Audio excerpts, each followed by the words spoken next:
하나님 말씀 유다서입니다.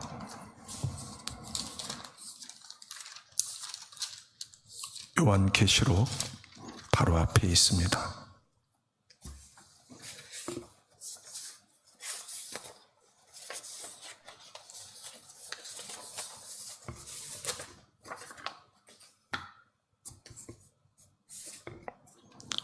(1장) 1절과 2절입니다.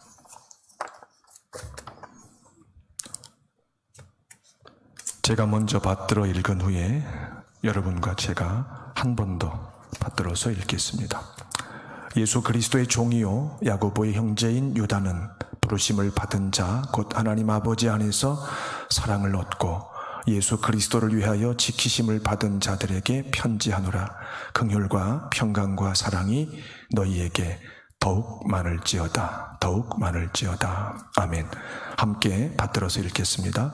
예수 그리스도의 종이요 야고보의 형제인 유다는 부르심을 받은 자 곧 하나님 아버지 안에서 사랑을 얻고 예수 그리스도를 위하여 지키심을 받은 자들에게 편지하노라. 긍휼과 평강과 사랑이 너희에게 더욱 많을지어다. 아멘.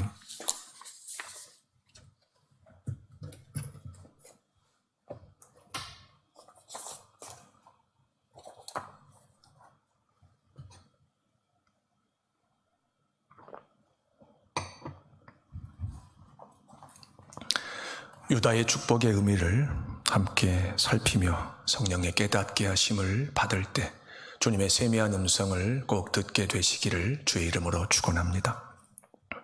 저는 여러분에게 두 가지 질문을 드리며 설교를 시작하려고 합니다. 우리가 하나님이 정하신 날 이 땅을 떠날 때 우리의 임종을 지켜보게 되는 배우자, 자녀, 사랑하는 이들이 하나님의 부르심을 받은 자요, 예수 그리스도 안에서 하나님의 사랑을 얻은 자요, 예수 그리스도를 위하여 지키심을 받은 자라는 확신을 하실 수 있겠습니까? 우리가 사랑하는 이들의 험한 믿음의 여정 속에 절대적으로 필요한 세 가지가 하나님의 긍휼과 평강과 사랑이라고 하는 이 사실을 확신하실 수 있겠습니까? 그것을 사랑하는 이들에게 꼭 축복해 줄 수 있을까요? 확신해야만 우리의 마지막 순간이 하나님 앞에서 지극히 복될 줄 압니다. 유다는 자신을 예수 그리스도의 종이며 야고보의 형제라고 소개합니다. 우리가 아는 것처럼 그는 예수님의 육신의 동생이었습니다. 그리고 신약성경 야고보서를 기록한 예루살렘 감독이었던 야고보와는 친형제간이었습니다. 그는 부활하신 예수님을 만나고 예수님의 승천 과정을 지켜보면서 믿음을 갖게 된 것 같습니다. 그리고 12사도에 포함은 되지 않았지만 초대교회를 섬기는 12사도들과 견주었을 때 결국 부족함이 없는 그 사명과 책임을 감당했던 예수 그리스도의 종이었습니다. 그가 이 편지를 언제 썼는지, 쓸 당시 그의 형편과 처지가 어떠했을지 우린 잘 모릅니다. 물론 그것이 중요한 것은 아닙니다. 하지만 그가 교회에 남긴 이 단 한 통의 편지를 통해서 그는 우리가 이 땅에 사는 동안 매일 일깨워야 하고 서로 확신을 갖게 해야 되는 가장 중요한 것 몇 가지를 우리에게 당부하고자 합니다. 그의 편지에 의하면 그는 자기 편지를 읽게 되는 하나님의 백성들이 내가 누구인지를 분명히 알 것을 원하고 있습니다. 유다가 이 편지를 통해서 축복하는 사람들은 어떤 사람들입니까? 1절에 나와 있죠. 하나님께서 부르신 자들입니다. 예수 그리스도 안에서 하나님의 사랑을 받은 자들입니다. 얻은 자들이라고 나와 있죠. 그리고 예수 그리스도를 위해서 지키심을 받은 자, 하나님께서 보호하시는 자라는 말입니다. 하나님께서 부르셨다라고 하는 말의 의미가 무엇일까요? 하나님의 부름을 받았다고 하는 것은 당사자 편에서 봤을 때 과거에 일어난 사건입니다. 믿음을 가져야만 인정할 수 있는 영적인 사건입니다. 불신자들은 자신들의 인생에서 과거에 발생한 사건이 갖는 영적인 의미에 대해서 무지합니다. 죽을 때까지 무지합니다. 하지만 신자인 우리는 믿음을 가짐과 동시에 내가 나서 지금까지 살면서 경험한 모든 사건에 대한 전과는 전혀 다른 차원의 이해를 하기 시작합니다. 인생을 새롭게 해석할 수 있게 해주는 힘, 능력이 바로 믿음이 가지고 있는 본질적인 요소이기 때문입니다. 유다는 자신이 과거에 하나님의 부름을 받았다는 것을 알고 있었습니다. 또한 이 편지를 읽게 되는 초대교회 성도들과 오늘 우리가 과거에 하나님의 부름을 받았다는 것을 기억할 것을 당부하고 있습니다. 부름을 받는다라고 하는 것은 하나님 편에서 보실 때 지명하신 특정한 사람의 이름을 부르신다는 말입니다. 그래서 이사야 선지자에 의하면 내가 너를 지명하였고 내가 너를 구속하였고 내가 너를 불렀으니 너는 내 것이라는 하나님의 말씀이 우리에게 전해집니다. 부르셨다고 하는 이 말의 또 다른 의미는 하나님께서 부르시는 그 대상을 하나님의 영원한 소유 삼으셨다는 것을 의미합니다. 하나님이 창조하신 사람은 그 본능 속에 어떤 욕구가 있냐면 누군가가 나를 영원히 소유해 주기를 원하는 아주 신비한 욕구가 있습니다. 근데 그 누군가가 자기 자신일 수도 있고 아니면 자기가 기꺼이 순종하고 복종할 수 있는 다른 인격일 수도 있습니다. 근데 성경에 의하면은 피조물인 사람을 영원히 소유할 수 있는 분은 창조주이신 하나님 한 분뿐이라고 분명하게 선포하십니다. 하나님은 내 이름을 부르시면서 하나님께서 나의 영원한 주 되신다고 하는 사실을 나에게 확인시켜 주시고 그것을 끝까지 믿을 것을 요구하십니다. 그 과정에서 이름을 지어주시죠. 첫사람을 창조하시고 이름을 지어주셨는데 그 이름이 창세기에 나옵니다. 아담이라는 이름인데요. 이 아담의 의미는 사람이라는 뜻입니다. 하나님께서 사람을 창조하시고 사람의 이름을 지어주셨다는 거죠. 육신의 부모와 자식의 관계도 마찬가지죠. 성인 남자와 여자가 하나님의 섭리 가운데 결혼합니다. 부부가 되죠. 하나님께서 여자 아내의 태문을 여십니다. 그리고 자녀를 낳게 하십니다. 자녀를 낳았을 때 아비된 자에게는 특별한 권리가 있는데 아내가 낳은 자기 자녀의 이름을 지어줄 수 있는 아버지만의 특별한 권리, 특권, 영광이 있습니다. 그래서 모든 자녀 이름은 대개의 경우 아버지가 지어주죠. 아버지가 낳았다는 말입니다. 성경에 보면 하나님께서 이스라엘을 향해서 그리고 우리를 향해서 오늘 내가 너를 낳았다고 말씀하시죠. 이 말은 너의 이름을 내가 지어준다 이런 의미입니다. 육신의 부모가 내 이름을 지어주고 또 할아버지가 내 이름을 지어줄 수 있는데 그 사람을 창조하신 분이 하나님이시기 때문에 결국 내 이름은 누가 지어주셨다? 하나님께서 지어주셨다는 겁니다. 그러니까 내 이름이라고 하는 것에 대한 영원한 소유권을 하나님께서 행사하신다는 거죠. 성경에 보면은 출애굽기에 하나님께서 모세를 만나셨을 때 내가 너를 이름으로도 안다고 말씀하시는 장면이 나옵니다. 그러시면서 모세야라고 부르시죠. 모세가 놀랐죠. 네. 앞에 형체는 보이지 않는데 누가 자기 이름을 부르고 있었다는 거죠. 얼마나 놀랐겠습니까? 그래서 하나님과 모세 사이에 사귐이 시작되고 그 사귐이 출애굽 역사 속에서 40년간 본격적으로 진행이 되는데 모세가 이스라엘 백성을 대신하여 하나님 앞에 중보자로 서야만 했습니다. 그때 모세가 이렇게 하나님께 말씀드립니다. 주께서 전에 내게 말씀하시기를 나를 이름으로도 아신다고 하지 않았습니까? 하나님이 대답합니다. 그래 내가 너를 이름으로도 알지라고 말씀하십니다. 이 말은 무슨 뜻인 줄 아십니까? 너의 이름을 내가 지어주었으니까 모세의 이름은 바로의 공주가 지어주었다고 나오죠. 모세가 나일 강물에 버려졌을 때 공주가 그를 건지고 물에서 건진 아이라는 의미의 이름 모세라고 불렀습니다. 근데 누가 그 강에 던졌습니까? 낳은 엄마 요게벳이 던졌습니다. 죽으라고 던진 것이 아니고 하나님께서 건져주시기를 바라는 믿음에서 던진 겁니다. 근데 왜 던졌습니까? 엄마가 자식을 낳아서 길러야지. 공주의 아버지인 애굽의 바로가 이스라엘 여자가 사내 아이를 낳으면 모두 나일강에 던지라는 법을 제정했기 때문입니다. 신비하죠? 바로는 하나님 백성을 모두 죽이려고 사내 아이를 강에 던지게 했습니다. 그런데 그 바로의 법이 모세라고 하는 이름을 하나님께서 지어주시는 아주 특별한 사건, 계기가 되었습니다. 그의 이름은 세상을 통치하시는 하나님의 신비한 섭리의 결과였음을 알 수 있습니다. 내 이름도 마찬가지입니다. 내게 이름이 주어지기까지 무수히 많은 육신의 조상들의 삶을 하나님이 간섭하셨습니다. 얼마나 많은 할아버지 할머니가 나보다 앞서 이 세상에 보냄을 받았고 살았겠습니까? 그들은 전부 불신자였을 것입니다. 하나님을 알지 못하였을 텐데 내 육신의 조상들이 불신자였다는 사실이 전능하신 하나님께서 내 이름을 지어주시는데 전혀 문제가 되지 않았다는 겁니다.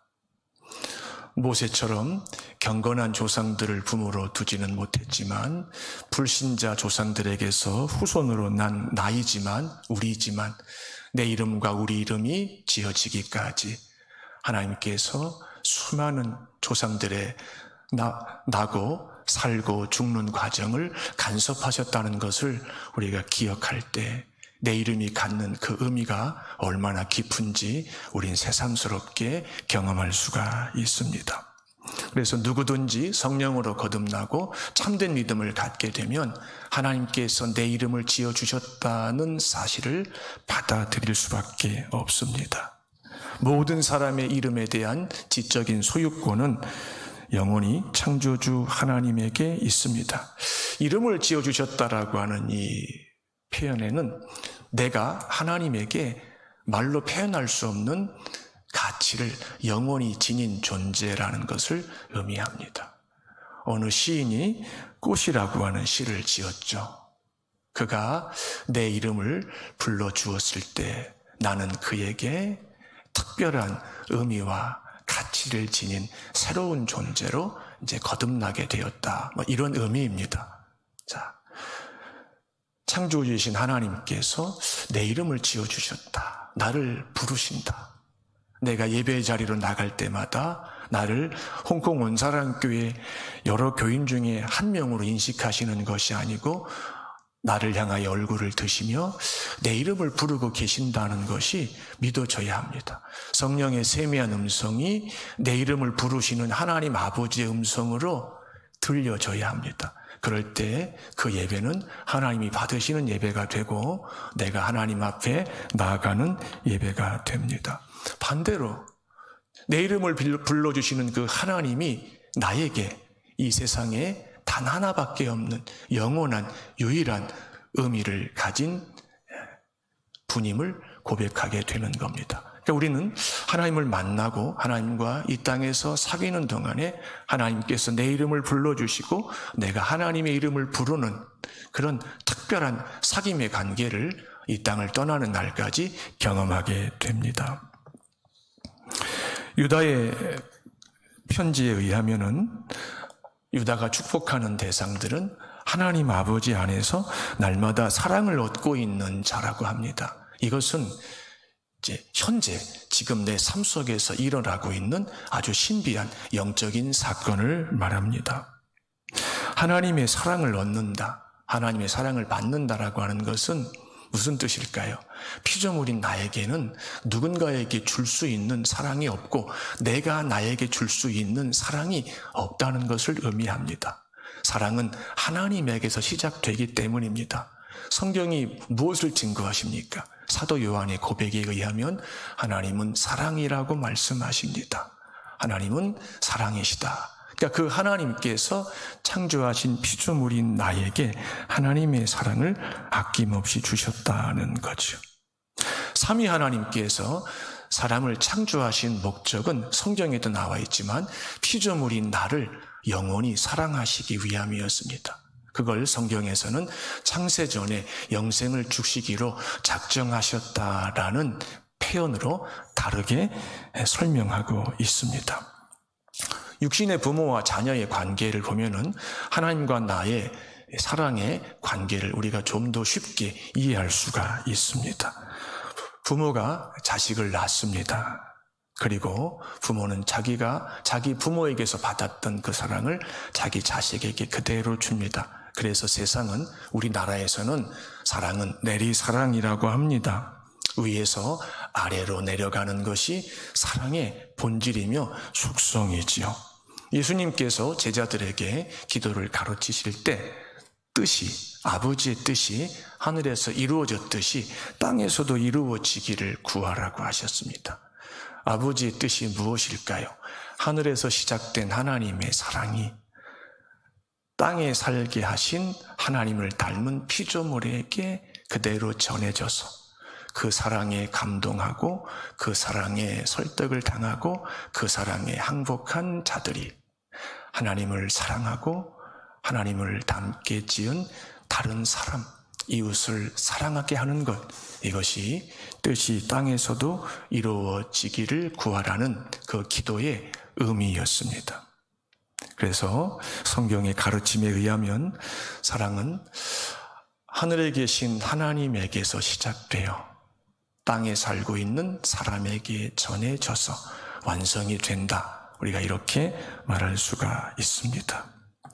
피조물인 우리는 사랑의 주인이신 하나님의 유일한 영원한 사랑의 대상임을 우리가 결코 잊어서는 안 됩니다. 하나님 아버지께서 나를 창조하시고 나를 사랑하시기 위해서 지불하신 비용에 대하여 바울 사도가 로마서 5장 8절에서 이렇게 선포합니다. 내가 아직 죄인 되었을 때 그리스도께서 나를 위하여 죽으심으로 하나님 아버지께서 나에 대한 하나님의 사랑을 확증하셨다고 합니다. 이것이 하나님 아버지의 사랑입니다. 우리는 값없이 거저 받았기 때문에 하나님께서 갖고 계신 것, 그냥 나에게 준 것 아닌가, 이런 단순한 이해를 할 수도 있습니다. 그런데 하나님의 사랑이 내게 전해지고 그 사랑이 나를 설득하고 그 사랑 앞에 내가 무릎을 꿇게 되기까지 하나님은 하나님의 독생자를 이 세상에 보내셔야만 했습니다. 하나님의 손으로 그 아들을 십자가에 못 박으셔야만 했습니다. 이것이 아버지의 사랑이고 아버지께 순종하기 위해서 죽기까지 복종하신 예수 그리스도의 사랑입니다. 사랑하는 성도 여러분, 지난 한 주간 믿음으로 살면서 이 하나님의 사랑을 얼마나 깊이 묵상해 보셨습니까? 이 사랑을 묵상하는 기도의 자리에서 구원의 감격과 기쁨이 새롭게 회복되는 것을 얼마나 자주 경험하셨습니까? 우리의 삶이 고단하고 우리가 때로는 현실을 외면하고 어디론가 도망치고 싶은 그 이유가 무엇이라고 생각하십니까? 가난 때문입니까? 코로나 바이러스 때문입니까? 내 뜻대로 되지 않는 사랑하는 사람들 때문입니까? 아닙니다. 내가 지금 하나님의 사랑을 받고 있다고 하는 이 엄청난 사실을 우리가 까마득하게 잊고 살아가기 때문입니다. 그래서 우리는 도망치고 싶고 뒤로 물러나고 싶고 물리고 싶은 충동과 유혹을 받고 있습니다. 하나님의 사랑을 어제도 받았고 지금 오늘도 받고 있고 내일도 우리가 살게 된다면 예수 그리스도 안에서 받게 된다는 이 하나님의 신실하심과 영원하심을 우리가 의심하지 말아야 됩니다. 매 순간마다 기억해야 합니다. 사람은 자기가 가장 사랑하는 사람이 자기를 구체적으로 사랑하고 있다고 하는 사실을 확인할 때마다 어떻게 설명이 안 되는 힘이 자기 안에서 새롭게 작용하는 것을 느끼고 그것이 그 무엇으로도 대체할 수 없는 신비한 위로로 역사하는 것을 체험하게 됩니다. 하나님의 사랑을 받고 있다고 하는 이 기적을 우리는 늘 기억할 수 있어야 됩니다. 운동 경기 중에 같은 편끼리 공을 주고받으면서 하는 종목이 있습니다. 여러분 다 아는 경기인데요. 대표적인 축구, 농구, 핸드볼 경기입니다. 이 경기가 시작되어서 종료될 때까지 같은 편끼리 공을 끊임없이 주고받으면서 상대방 편에 있는 골문에 이 공을 넣는 겁니다. 이 경기를 제대로 하기 위해서, 그리고 이 경기에 이기기 위해서는요, 같은 편인 누군가가 나에게 공을 줄 때 그 공을 내가 잘 받아야 됩니다. 내가 공을 잘못 받게 되면은 그 한순간의 실수로 인해서 경기의 흐름이 바뀌고 또 질 수도 있습니다. 마찬가지로 하나님의 사랑을 받는 법을 배워야 합니다. 우리가 하나님을 사랑합니다라고 고백을 자주 하는데 그 고백을 하기에 앞서서 하나님의 사랑을 어떻게 받아야 하는지에 대해서 우리는 성경을 통해서 또 기도 중에 성령의 깨닫게 하심을 통해서 끊임없이 배워야 합니다. 사랑을 받기 위해서, 하나님의 사랑을 받기 위해서 우리가 반드시 지녀야 되는 우리 마음과 영혼의 가장 중요한 자세와 태도가 있습니다. 하나님 보시기에 겸손해야 합니다. 하나님의 사랑은 겸손한 자만이 받을 수가 있습니다. 어떤 자가 겸손한 자일까요? 하나님 앞에 설 때마다 내가 예수 그리스도의 십자가의 보혈로 용서받은 죄인임을 감격하며 고백하는 자입니다. 그런 자는 하나님의 사랑을 날마다 새롭게 받고 있는 자입니다. 세리가 성전에서 기도를 했습니다. 바리새인도 기도를 했습니다. 예수님의 말씀에 의하면 하나님께서 바리새인의 기도는 듣지 않으셨다 합니다. 세리의 기도는 들으셨다고 합니다. 유대인들은 이해할 수 없었습니다. 어떻게 죄인인 세리의 기도는 받으시고 의인인 바리새인의 기도는 받지 않으셨을까? 바리새인은 하나님의 사랑을 받는 법을 여전히 모르고 있었습니다. 주일을 성수하고 11조를 하고 금식을 하는 것을 가지고 이 정도면 나는 하나님의 사랑을 받을 수 있는 자격이 있다, 이렇게 이해를 했던 거죠. 그런데 세리는 어떻게 하나님의 사랑을 받았습니까? 그는 하나님 앞에서 저는 죄인입니다. 하나님의 한없는 용서가 매 순간 날마다 평생 필요한 자입니다. 이렇게 구했습니다. 하나님께서 그의 기도를 들으시고 그는 그날 하나님의 새로운 사랑을 또 받아서 내려갔습니다. 어떻게 받았을까요? 하나님께서 그의 마음속에 하나님의 용서에 대한 확신을 주셨을 것이며 그 확신이 그로 하여금 하나님께서 베푸신 사랑에 대한 어린아이와 같은 감사를 고백하게 했을 것입니다. 그의 마음에 평안이 임한 것은 물론입니다. 이것이 우리에게 무슨 상관이 있을까요? 날마다 하나님의 사랑을 받는 자로 살아가기 위해서 내가 하나님 앞에 한없이 부족하고 연약하며 무가치한 자였다는 사실을 받아들이는 겁니다. 신앙생활이 익숙해지고 교회에서 직분을 이제 감당하게 되고 저처럼 목사가 되고 또 선교사가 되고 전도사가 되고 장로가 되고 안수집사가 되고 권사가 되고 하다 보면은요, 익숙한 종교 생활이 하나님의 사랑을 받을 수 있는 합법적 근거인 줄로 착각을 합니다. 절대 그렇지 않습니다. 그렇게 되는 순간 하나님의 사랑에 대한 심각한 치명적인 오해가 발생합니다. 교만한 자가 되는 겁니다. 처음부터 교만한 자가 되기로 작정한 하나님의 종들이 누가 있겠습니까? 그런데 끊임없이 하나님의 사랑을 받기 위해서 내 심령의 상태가 어때야 하며 내가 어떤 태도를 지녀야 하는지에 대해서 내게 묻지 않고 성령의 답을 듣지 않으면 우리는 어느 순간 하나님의 사랑을 받는 법에 대해서 낯선 자가 될 수가 있습니다. 예수님께서 하나님의 사랑을 받는 정석 3가지를 가르쳐 주셨습니다. 구하고 찾고 두드리라고 하셨습니다. 구하고 찾고 두드릴 때 너희가 기억해야 될 8가지 은혜가 있다고 하셨습니다. 마음이 가난한 자가 되게 하옵소서, 애통하는 자가 되게 하옵소서, 온유한 자가 되게 하옵소서, 의에 줄이고 목이 마른 자가 되게 하시고, 긍휼히 여기는 자가 되게 하시고, 마음이 청결한 자가 되게 하시고, 화평하게 하는 자가 되게 하시고, 의를 위하여 박해를 받는 것을 두려워하지 않는 자가 되게 하옵소서. 이 복을 구할 때 너희는 하늘에 계신 하나님 아버지의 사랑을 오늘 받는 자로 살아가게 된다고 약속하셨습니다. 유다는 초대교회 성도들과 우리를 축복할 때 우리가 예수 그리스도를 위하여 지킴을 받은 자라고 하는 것을 일깨워 줍니다. 지키심을 받는다라고 하는 것은 이게 믿음의 여정을 마치는 날까지 약속이기 때문에 시제에 적용을 하면 이것은 미래형으로 표현할 수가 있습니다. 하나님께서 지금까지 지키셨고 지금도 지키시는 것은 분명한 사실입니다. 그런데 이보다 더 중요한 것은 이후로도 영원토록 지키신다는 겁니다. 누구를? 이름을 부르신 자, 예수 그리스도 안에서 하나님의 사랑을 받고 있는 자를 지키신다는 거죠. 왜? 무엇 때문에? 누구 때문에? 예수 그리스도를 위해서라는 거죠.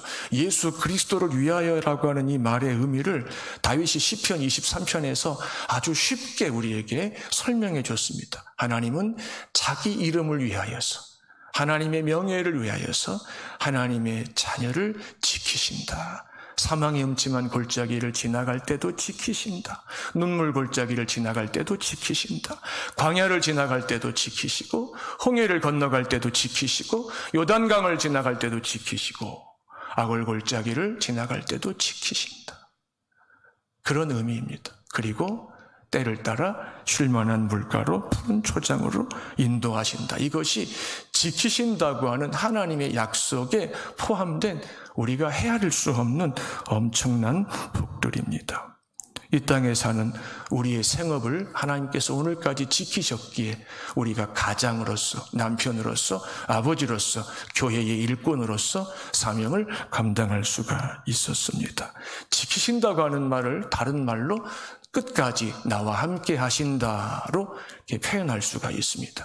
예수님께서 승천하실 때 제자들과 약속하셨습니다. 내가 세상 끝날까지 너희와 항상 함께 할 것이다. 이렇게 말씀하셨죠. 시편 23편 마지막 절에 보면은 뭐라고 말씀하십니까? 주의 인자하심이 영원하심으로 정녕 나를 따르리니 내가 여호와의 집에 영원히 머무르게 될 것입니다. 하나님의 집에 영원히 머무르게 되는 그 새날이 올 때까지 이 땅에서 믿음의 여정을 마치는 동안에 하나님의 인자하심이 나를 추격하신다는 거예요.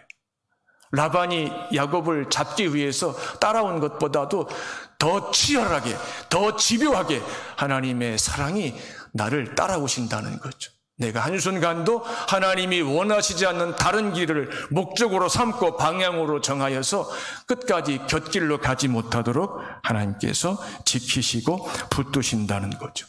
무슨 일이 있어도 나를 목적지까지 데려가신다는 뜻입니다. 내가 포기하고 싶은 내 믿음과 내 인생에 대해서 하나님은 결코 포기하시지 않겠다고 끊임없이 나에게 하나님의 뜻을 밝히신다는 거죠. 시편 기자가 또 이런 고백을 했습니다. 주의 인자하심이 영원하심으로, 주의 인자하심이 영원하심으로 나와 관계된 것을 지키시고 회복시키시고 주의 손으로 지으신 것을 주께서 영원히 보존하십니다. 이렇게 말씀하셨어요. 주의 인자하심이 영원하심으로. 성경은 참 재미있고 신비한 책입니다. 한 가지 진리를 다양한 성경 기자들이 다른 표현으로 묘사한 것 같은데 그 의미를 살펴보면 이게 같은 말이었구나, 같은 뜻이었구나 우리가 금방 깨달을 수가 있습니다.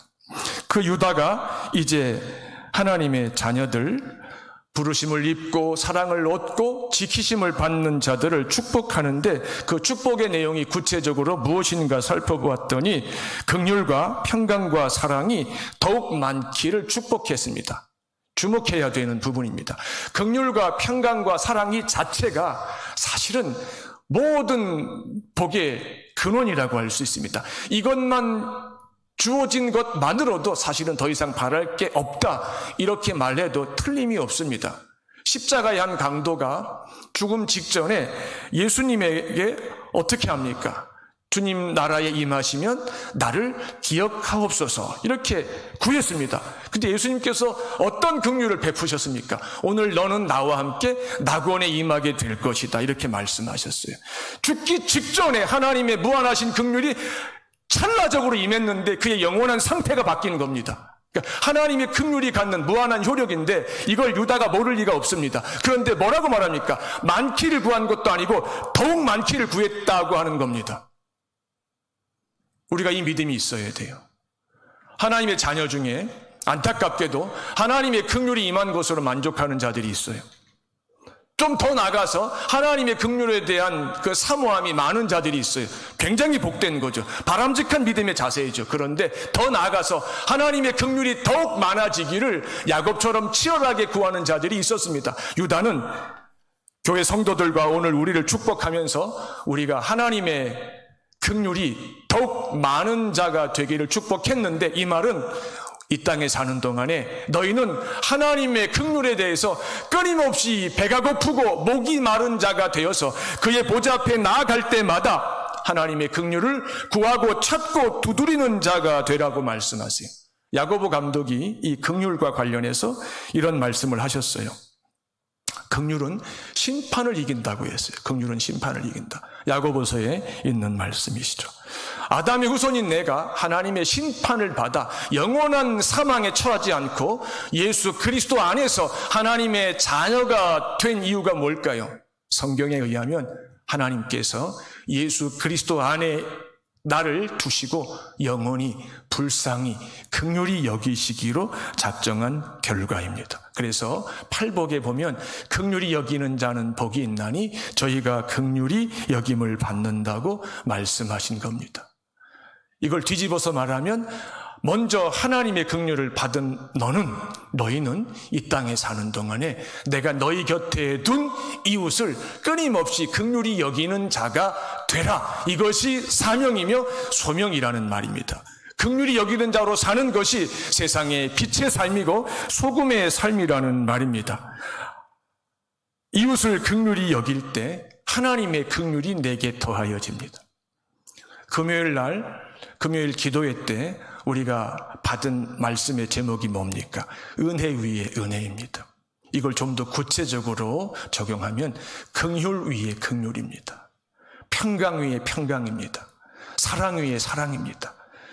어떻게 경험할 수 있습니까? 하나님께 받은 그 긍휼을 가지고 불쌍히 여기고 싶은 마음이 조금도 일어나지 않는 이웃을 긍휼히 여기고자 할 때에 하나님의 긍휼이 내게 다시 임하게 되는 거죠. 이미 임한 긍휼 위에 긍휼이 다시 임하였으니 많은 긍휼이겠죠. 쉽게 말하면. 그런데 우리가 지속적으로 순종하면은 긍휼 위에 긍휼이 임하고 또 긍휼 위에 긍휼이 임하면 어떤 일이 벌어집니까? 더욱 많은 긍휼을 받는 자가 됩니다. 하나님의 자녀는 어떤 자입니까? 긍휼히 여기는 자입니다. 긍휼히 여긴다의 반대말이 무엇입니까? 판단한다는 겁니다. 정죄하는 겁니다. 나는 옳고 너는 틀렸어. 열에 9은 내가 옳고 한 번은 네가 옳아. 그러니까 너는 거의 틀리는 거야. 그건 우리가 할 수 있는 말이 아니에요. 그게 지나치게 되면 이제 비난하는 자가 됩니다. 비난이 수위를 넘어가게 되면 하나님께서 보실 때 살인자가 됩니다. 형제를 향하여 라가라라고 말하는 자는 형제를 살해한 자라고 말씀하시죠. 미련한 자라고. 예. 우리가 에이 바보 같아, 에이 미련해, 왜 이렇게 어리석어, 이런 말을 습관적으로 얼마나 많이 합니까? 저도 마찬가지죠. 왜 그럴까요? 긍휼히 여김이 우리에게 아직 성령께서 원하시는 만큼 충만하게 역사하지 못한다는 증거이지요. 하나님의 자녀는 자기를 정죄하는 자를 긍휼히 여기는 자입니다. 자기를 비난하는 자를 긍휼히 여기는 자입니다. 이것이 선으로 악을 갚는 것입니다. 하나님의 자녀는 끝까지 서로 긍휼히 여기는 자입니다. 끝까지. 긍휼히 여기다 보면 종종 포기하고 싶을 때가 있습니다. 아니, 우리는 어느 순간 어떤 한 대상에 대해서 더 이상 긍휼히 여기지 않기로 작정을 하고 지금까지 고집을 부리고 있는지도 모르겠습니다. 저도 분명히 그런 사람이 제 안에 있습니다. 네. 대학교 때 친하게 지냈던 친구를 제가 지금은 더 이상 긍휼히 여기지 않고 있습니다. 이건 제가 회개해야 될 죄이죠. 왜 그럴까요? 내 힘과 노력으로, 능력으로 누군가를 긍휼히 여기려고 했기 때문입니다. 스가랴서에 의하면 내 힘과 노력으로는 누구도 긍휼히 여길 수 없다고 합니다. 오직 성령 안에서 하나님의 긍휼이 나를 통해서 누군가에게 전해져야만 내가 그를 긍휼히 여기는 자가 된다고 하십니다. 다윗과 사울의 관계를 보면은요, 긍휼히 여긴다는 것이 무엇인지를 우리가 쉽게 이해할 수 있습니다. 자신을 죽이려고 하는 사울을 다윗은 끝까지 긍휼히 여기죠. 끝까지 긍휼히 여기죠. 그런데요, 성경에 보면은요, 다윗이 사울을 결정적으로 죽일 수 있었던 두 가지 경우가 나오는데, 그 두 가지 사건 딱 중앙에 어떤 사건이 나오냐면은 다윗이 나발이라고 하는 어리석은 자를 죽이려고 하는 장면이 나옵니다. 사울을 긍휼히 여긴 다음에 잠시 후에 다윗이 나발을 죽이려고 합니다.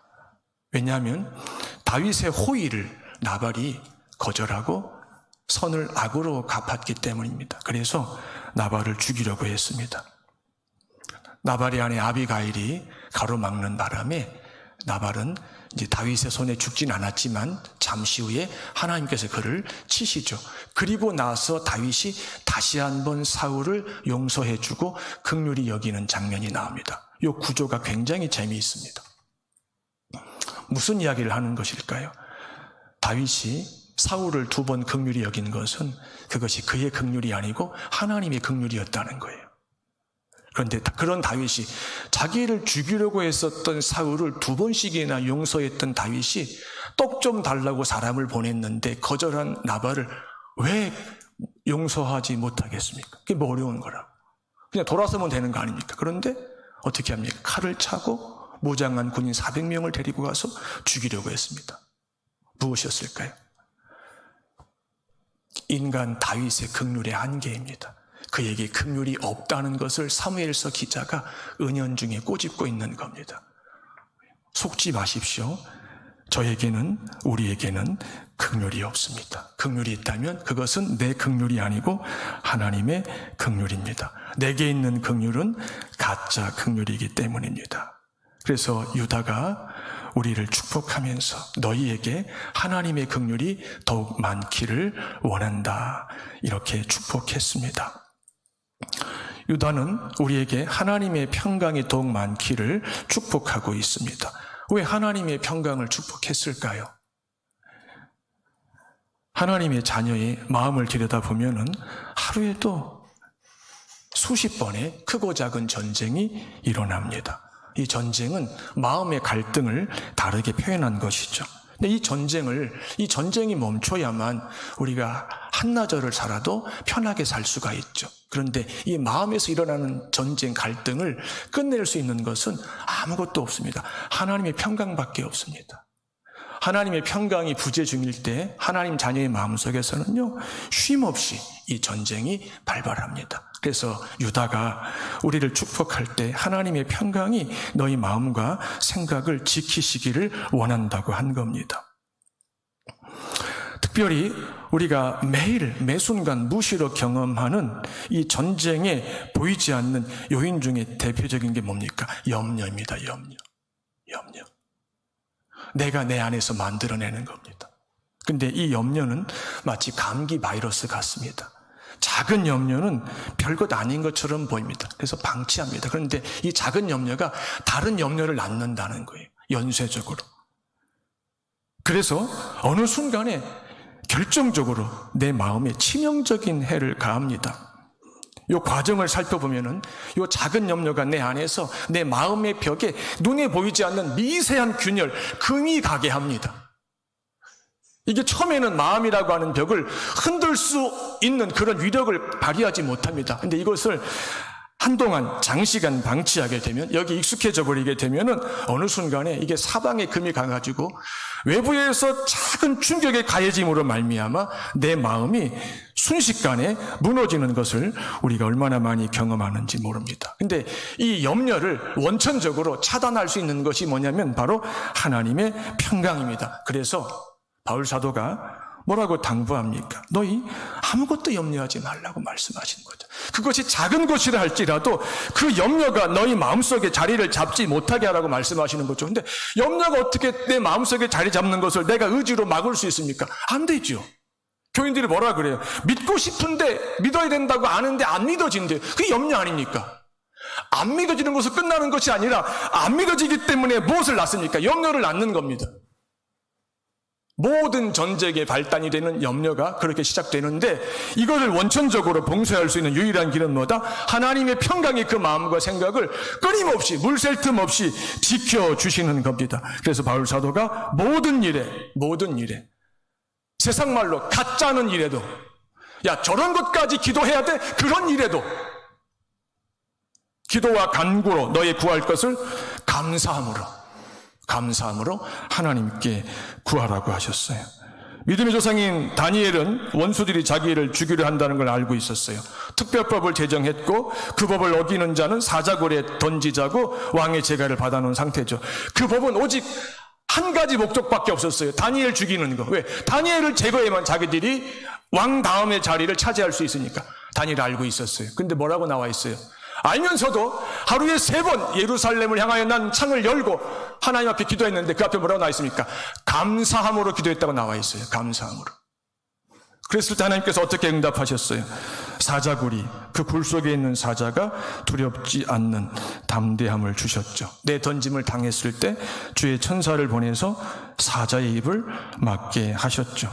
여러분, 작은 염려 무시하지 마십시오. 감기 바이러스 무시하다가 목숨을 잃는 경우가 얼마나 많은지 모릅니다. 하나님의 평강이 매일 매 순간 내 마음에 임하여서 내 마음을 사로잡게 되면 우리는 세상을 믿음으로 살아낼 수가 있습니다. 우리가 세상을 믿음으로 계속 살 때 하나님의 평강이 계속 우리 마음에 더하여집니다. 이것이 바로 평강 위의 평강입니다. 마지막으로 유다는 우리에게 하나님의 사랑이 더욱 많아지기를 구합니다. 축복합니다. 이 하나님의 사랑을 사도 요한은 그의 편지에서 이렇게 표현합니다. 사랑에는 두려움이 없다고 말씀합니다. 사랑은 두려움을 내어 쫓는다라고 말씀합니다. 그리고 바울 사도는 로마서에서 예수 그리스도 안에서 나타난 하나님의 사랑에서 우리를 끊을 수 있는 것은 하늘 아래 아무것도 없다라고 말씀합니다. 영이신 하나님의 사랑에 대한 확신을 갖게 될 때 내 마음에서 일어나는 가장 큰 변화가 무엇일까요? 사람과 세상에 대한 본능적인 두려움을 극복하기 시작합니다.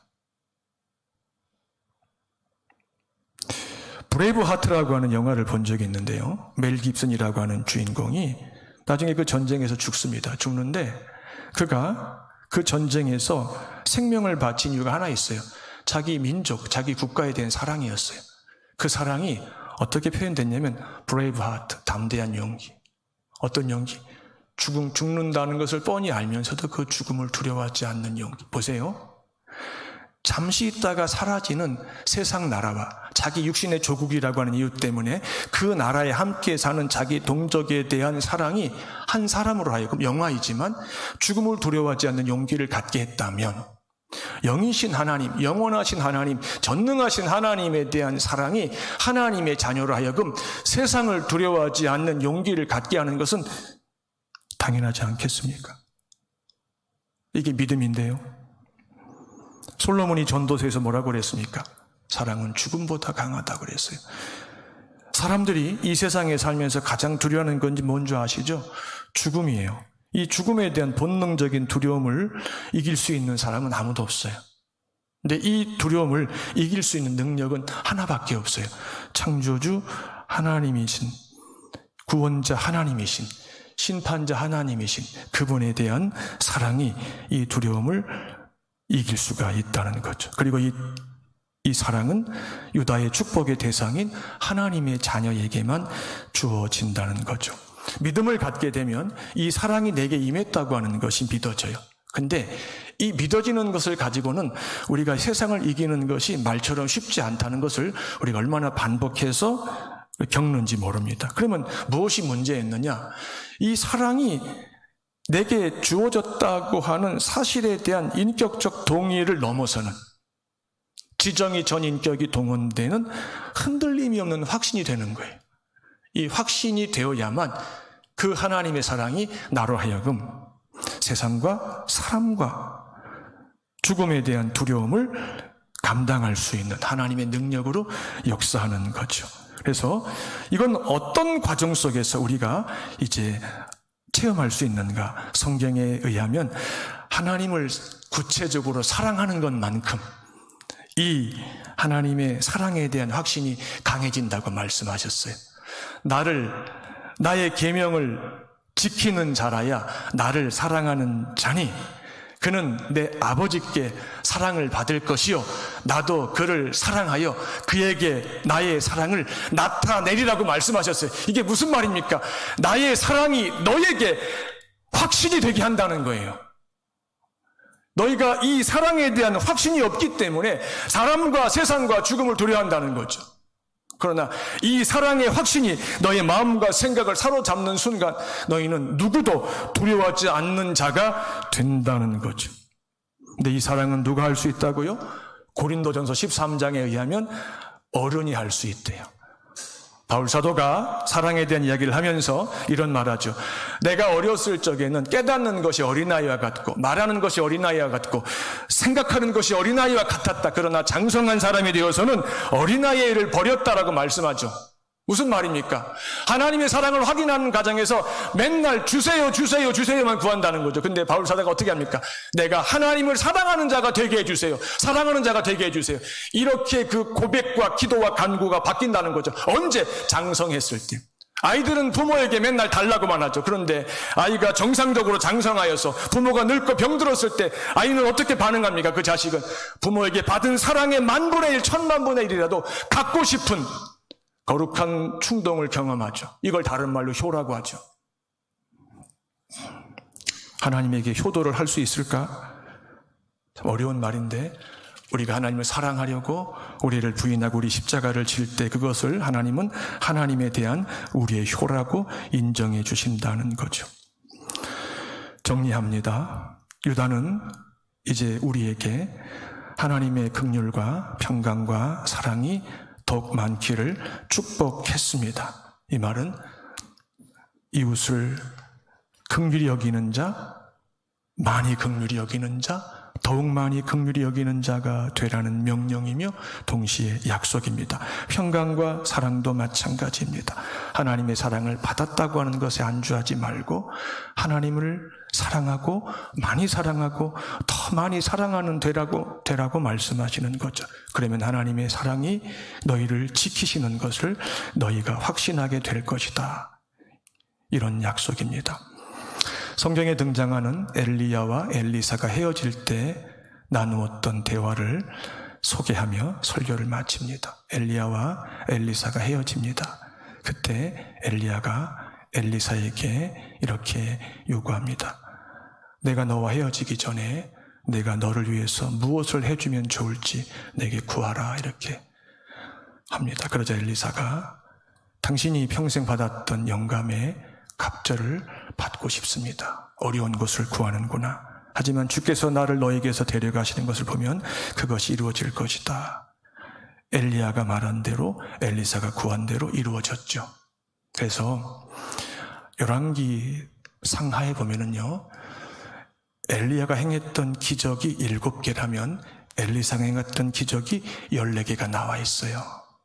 실제로 왜 제가 이 말씀을 드리냐면, 사랑하는 사람과 언젠간 천국서 다시 만날 것을 약속하며 헤어질 때 남겨두게 될 사랑하는 자들이 나를 천국에 보내주면서 엘리사처럼 구하는 자가 되기를 주의 이름으로 축복합니다. 아버지에게 임했던 그 긍휼과 평강과 사랑이 내게 갑절로 임하게 해주십시오. 당신에게 임했던 하나님의 은혜가 내게 갑절로 임하게 해주십시오. 이런 사람들을 내 곁에 단 한 명만이라도 남겨두고 떠난다면 내 인생은 하나님 앞에서 지극히 복된 인생이 될 것입니다. 받은 말씀을 마음에 새기며 우리 함께 소리내어서 기도하겠습니다. 거룩하신 하나님, 우리 아버지 감사합니다. 유다가 쓴 편지를 통해서 우리가 하나님의 부름을 입은 자요, 하나님의 사랑을 얻은 자요, 하나님이 영원히 지키시는 자임을 일깨워 주셔서 감사합니다. 그의 축복을 통해서 우리 믿음의 여정 속에 날마다 반드시 있어야 될 것 세 가지, 하나님의 긍휼과 평강과 사랑임을 다시 한번 깨닫게 해주셔서 감사합니다. 그것이 많고 더욱 많아지기를 축복하였고 우리가 그것을 구하고 찾고 두드리는 자가 되라고 명령하셨습니다. 하나님 아버지, 남은 믿음의 여정에서 하나님의 긍휼과 하나님의 평강과 하나님의 사랑을 구하고 찾고 두드림으로 긍휼 위에 긍휼이 임하고 평강 위에 평강이 임하고 사랑 위에 사랑이 임하는 더욱 많아지는 인생이 되게 하여 주시옵소서. 언젠가 믿음의 여정을 마치고 주님께로 돌아갈 때, 사랑하는 사람들 이 땅에 남겨둘 때 그들의 입에서 내가 받은 긍휼과 평강과 사랑의 갑절이 자신들에게 임하기를 구하고 찾고 두드리는 자들이 되게 하여 주시옵소서. 우리의 주와 구주이신 예수님 이름으로 축복하고 기도하옵나이다. 아멘. 620장